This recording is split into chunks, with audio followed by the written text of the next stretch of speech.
Gostaria de falar-vos acerca das bênçãos de Deus. Algumas vezes nós as recebemos onde menos esperamos. E é sobre isto que eu gostaria de vos falar realmente neste dia. Bênção onde menos esperamos. Nenhum de nós gosta de passar por dificuldades, mas nós temos que nos lembrar das palavras de Jesus. Ele disse-vos claramente estas palavras. Tenho-vos dito isto, que para que em mim tenhais paz, no mundo tereis aflições, mas tendo bom ânimo, eu venci o mundo. Estas foram palavras textuais de Jesus aos seus discípulos, prevenindo-os de que realmente temos que estar preparados para a tribulação, para a angústia, para as aflições que vamos receber ao longo da vida. O apóstolo Paulo preparou também Timóteo e disse-lhe para ele: Timóteo, tu pois sofres aflições como bom soldado de Cristo. Portanto, estas palavras realmente não foram por acaso. Paulo estava a preparar um obreiro que o conhecia e que sabia que Paulo tinha passado pelas mais diversas tribulações, pelas mais diversas dificuldades. Por isso, ele lhe dizia: sofre comigo as aflições como bom soldado de Cristo. Eu vou usar algumas personagens da Bíblia para exemplificar esta verdade. Não esqueçam qual é o tema. Bênção onde menos esperamos. Vou falar-vos acerca de José. E realmente a vida de José é fascinante. Todos nós gostamos muito de ouvir, gostamos muito de ler acerca deste personagem da Bíblia, onde os irmãos, com inveja, o venderam, onde eles tiveram a oportunidade de realmente dizer ao seu pai que ele tinha morrido, que uma fera o matou, etc. José chega ao Egito e ali ele prospera em casa precisamente de um homem de autoridade e este homem entregou-lhe tudo nas mãos. Realmente José foi fiel na casa de Potifar. Depois, mais tarde, ele vai parar a uma prisão e nessa mesma prisão foi fiel. Nesta mesma prisão ele se destacou. O carcereiro lhe entregou as chaves e tudo ele tinha na sua mão. Até que um dia ele vai à presença do rei Faraó, precisamente porque o rei Faraó tinha sonhado precisamente com um sonho que ele não conseguia interpretar, que os seus mágicos também não conseguiram, mas que José interpretou. E declarou que havia 7 anos de fartura e 7 anos de fome. Foi precisamente durante os anos da fome que os seus irmãos o visitaram. O pai os mandou ao Egito para se abastecerem, porque souberam que no Egito havia trigo, no Egito havia fartura e todo o mundo estava na penúria. Então eles foram até ao Egito. Seu irmão conheceu-os e foi para ele uma reação muito esquisita, uma reação que ele não sabia de facto controlar-se quando ele viu os seus irmãos. A palavra do Senhor diz-nos isto mesmo em Gênesis 45 e vamos ler os primeiros 8 versos. Então José não se podia conter diante de todos os que estavam com ele e clamou: fazei sair daqui a todo homem, e ninguém ficou com ele, quando José se deu a conhecer aos seus irmãos. Levantou a sua voz com choro, de maneira que os egípcios o ouviam e a casa de Faraó o ouviu. Disse José a seus irmãos: eu sou José. Vive ainda meu pai? E os seus irmãos não lhe puderam responder porque estavam pasmados diante da sua face. E disse José a seus irmãos: peço-vos, chegai-vos a mim. E chegaram-se então, e ele disse: eu sou José, o vosso irmão, a quem vendestes para o Egito. Agora, pois, não vos entristeçais, nem vos pese aos vossos olhos por me haverdes vendido para cá, porque para a conservação da vida, Deus me enviou adiante de vós. Porque já houve 2 anos de fome no meio da terra, e ainda restam 5 anos em que não haverá lavoura nem seca. pelo que Deus me enviou diante de vós para conservar a vossa sucessão na terra e para guardar-vos em vida por um grande livramento. Assim não fostes vós que me enviastes para cá, senão Deus, que me tem posto por pai de Faraó e por senhor de toda a sua casa e como regente em toda a terra do Egito. Como vocês podem verificar, José, ele não ficou com raiva dos seus irmãos, ele teve um forte desejo de os abraçar, se deu a conhecer a eles e lhes mostrou o plano de Deus. Lhe mostrou realmente de que foi Deus quem permitiu que eles o vendessem, para que eles fossem ao Egito, para um tempo como este que eles estavam a viver. Meus irmãos, para tudo na vida há um preço a pagar. José, ele foi vendido pelos irmãos. Mesmo quando eles mentiram, dizendo ao pai que o animal o matou, nós podemos realmente verificar. José tinha isto tudo no seu coração. No entanto, ele foi até ao fim da prova. E porque ele foi fiel em cada uma das provações pelas quais passou na casa de Potifar, pelas quais passou na prisão, quando o copeiro e o padeiro realmente estavam ali presos, e um deles foi precisamente morto, porque foi encontrado nele traição contra o rei Faraó. E quando Faraó sonhou, nós podemos ver que este homem finalmente se lembrou e disse ao rei o que se tinha passado com ele na prisão. Testemunhou acerca de José, a forma como ele podia interpretar os sonhos de Faraó. Desta forma, ele foi fiel até ao fim. E nós, na verdade, sabemos que na obra de Deus, portanto, na nossa vida diária com Ele, nós temos que pagar o preço quando as lutas vêm à nossa vida. Mas como vocês podem realmente verificar, José teve a oportunidade de testemunhar aos irmãos e eles receberam bênção, onde menos eles a esperavam. Assim, eu gostava também de usar outro personagem da Bíblia para entendermos esta importante mensagem. E vou falar-vos acerca de Jó. Todos nós temos conhecimento de como Jó sofreu, de como Jó injustamente ele perdeu os seus filhos, perdeu tudo quanto ele tinha e ficou realmente na miséria. Mas é interessante que as perdas de Jó terminaram em bênção dobrada. Depois de Jó ter perdido tudo, Deus deu-lhe a dobrar, e a Bíblia diz que lhe deu ainda melhor. Em Jó, no capítulo 42, a partir do verso 10, está escrito o seguinte: E o Senhor virou o cativeiro de Jó, quando orava pelos seus amigos, e o Senhor acrescentou em dobro a tudo que Jó tinha antes. Então vieram a ele todos os seus irmãos, todas as suas irmãs, e todos quantos dantes o conheceram, e comeram com ele pão em sua casa, e se condoeram dele, e o consolaram acerca de todo o mal que o Senhor lhe havia enviado. Cada um deles lhe deu uma peça de dinheiro e um pendente de ouro. Assim abençoou o Senhor o último estado de Jó, mais do que o primeiro, pois teve 14.000 ovelhas e 6.000 camelos, e 1.000 juntas de bois e 1.000 jumentas. Porque Deus tem um plano realmente para realizar com a nossa vida. Nós podemos ver isto na vida de Jó. Na vida de Jó, Deus tinha um plano para a sua vida. E, meus irmãos, nós muitas vezes não sabemos o que é que Deus prepara para as nossas vidas. Porque é que o Senhor permite que passamos por tribulações, por dificuldades, como esta que nós estamos a passar, num tempo que nós estamos a viver. Mas quero dizer-vos que Deus tem um plano para realizar na nossa vida. Quando passamos por uma prova que o Senhor permite que venha à nossa vida, Deus sempre quer o melhor para nós. Por isso, não se preocupem. Ele vai realizar em cada um de vós também o seu plano. E sabem porquê que o Senhor faz isto? Para que o seu nome seja glorificado. As lutas, as provas e todas as dificuldades que vêm à nossa vida, elas têm um objetivo: glorificar o nome do Senhor.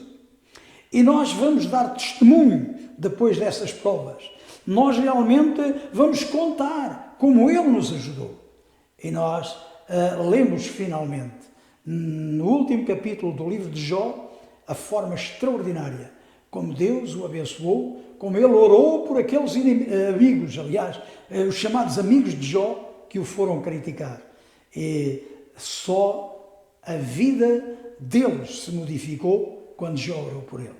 Desta forma, lembrem-se de que nós devemos ser uma bênção para os outros e nós vamos receber bênção quando menos esperamos. Outra personagem da Bíblia que bem conhecemos é, na verdade, Davi. O rei Davi, antes de ser rei, ele era o rapaz que cuidava das ovelhas do seu pai. E quando o seu pai o enviou para levar mantimento, para saber dos seus irmãos que estavam na guerra, Davi foi, obedeceu prontamente ao seu pai. Quando lá chegou, ele verificou como realmente um homem alto, um gigante, amedrontava o exército do Deus vivo. Como todos realmente estavam a viver um panorama difícil de enfrentar. Mas Davi confiava no Senhor. E vocês sabem, quando as pessoas se prontificam a servir o Senhor, se prontificam realmente a serem usados nas mãos de Deus, vão sofrer perseguição, risada, tantas outras coisas. Mas lembrem-se disto, quando muitos se riem de nós, Deus está a abençoar a nossa vida.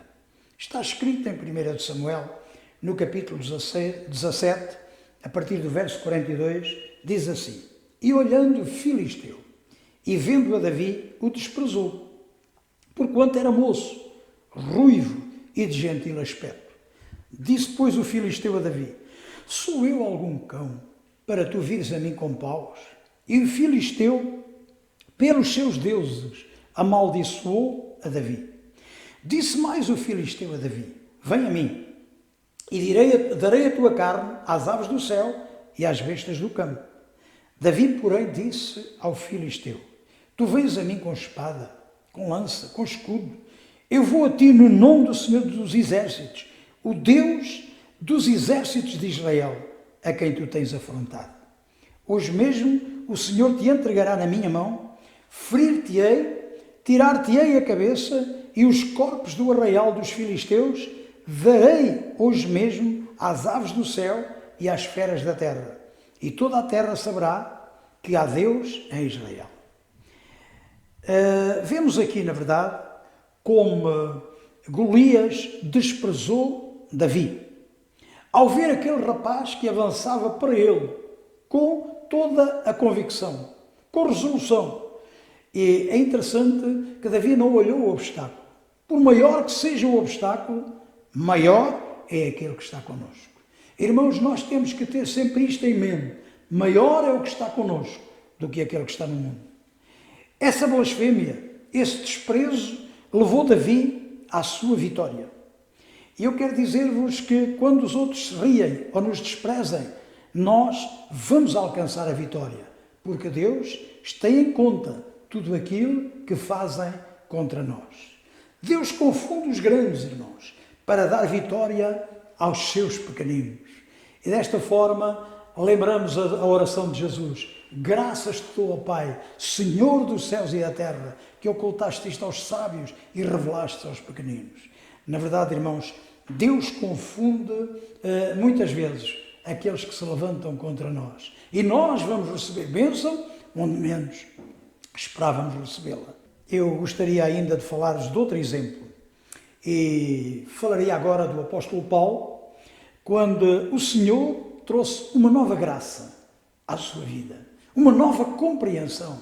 E é muito importante pensarmos na graça de Deus, porque a graça de Deus é o favor que nós não merecemos. Mas Deus, realmente, Ele tem essa graça para atingir, no bom sentido, a todos nós.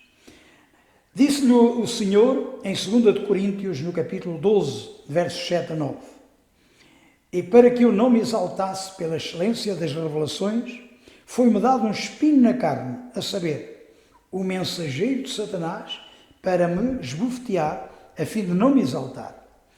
Acerca do qual 3 vezes orei ao Senhor para que se desviasse de mim. E disse-me: A minha graça te basta, Paulo, porque o meu poder se aperfeiçoa na fraqueza. De boa vontade, pois, me gloriarei nas minhas fraquezas, para que em mim habite o poder de Deus. Meus irmãos, esta foi a lição que Paulo aprendeu, não é? Ele aprendeu a gloriar-se, não nas revelações, não nas coisas, na verdade, fantásticas, mas ele aprendeu a gloriar-se nas suas fraquezas. A graça é suficiente e pode agir no meio das nossas fraquezas, irmãos. Nunca esqueçam isso. A nossa fraqueza é substituída pelo poder de Deus. E Paulo pôde dizer um dia, quando eu realmente estou fraco, é aí que eu sou forte. E nós devemos aprender, de facto, com estes exemplos, porque estes exemplos nos ajudam a receber bênção. Quando não estamos à espera, o Senhor está ali para nos dar essa bênção. E eu vou terminar com mais um personagem bíblico. Este personagem bíblico desta vez é o apóstolo João, portanto, que estava na ilha de Patmos, que tinha sido exilado para lá. Olha, vamos dizer que ele estava confinado nessa ilha. Era terrível. Chegou-se mais um dia. E há sempre mais um dia. E nós não sabemos o que é que pode acontecer nesse dia. Era um domingo pela manhã. Certamente João estava a lembrar os cultos, portanto a comunhão que ele tinha com os irmãos.